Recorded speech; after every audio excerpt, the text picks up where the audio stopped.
So what can employers do to support their caregiving employees? The answer is they can do quite a few things.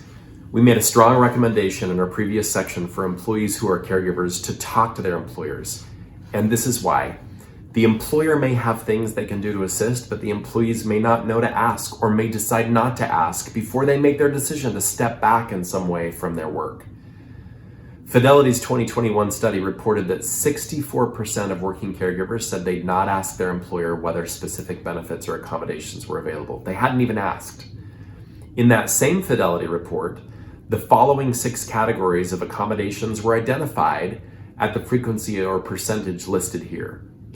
31% of employers offered some kind of flexible work hour arrangement, and 18% offered telecommuting or work from home.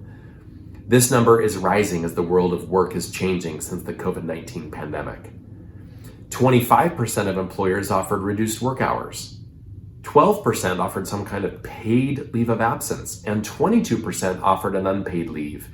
In a moment, we'll talk about FMLA, which requires some employers to provide that period of leave.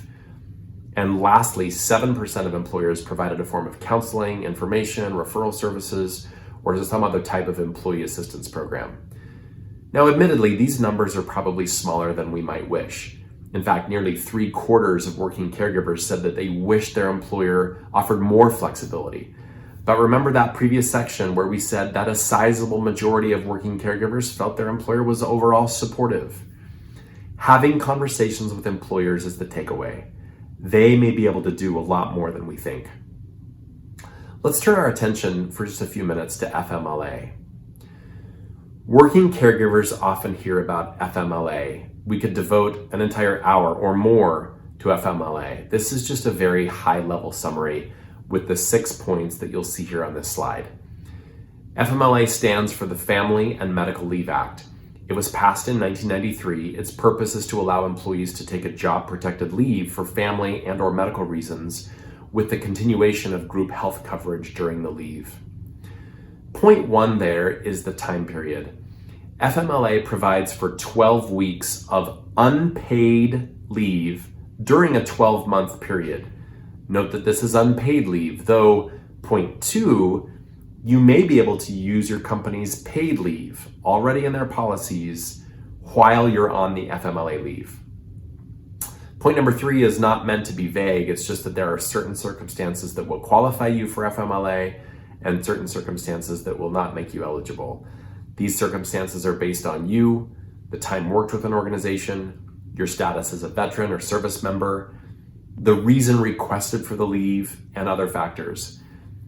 In our workbook and the scripting below this video, we've included a link to official FMLA materials on the official Department of Labor website. Point 4, not every employer or employee is covered. Your employer's size and location matters, as does the hours you've already worked, and like we mentioned just above in number 3, other eligibility factors. Point number 5, you may need to provide some proof of the condition that qualifies you for FMLA. And then an important point in number 6, FMLA protects you by requiring your employer to offer a job after the leave concludes, but it may not be the exact job that you had before. Now, of course, you'll want to talk with your employer about this to know all that's available or not. Many employers do a lot more than offer the minimum FMLA coverage. By way of interest, we wanted to share a snapshot of the logos of just a few organizations that have been recognized for progressive, innovative policies and practices regarding employees who need caregiver support.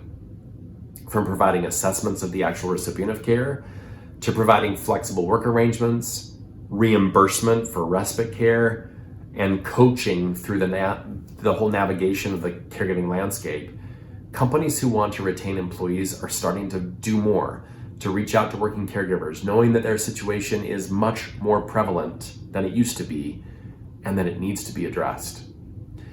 These companies have been recognized in more than just one publication, and we think recognition for these practices is great news. It will motivate other companies to be competitive and to provide better, similar benefits and accommodations.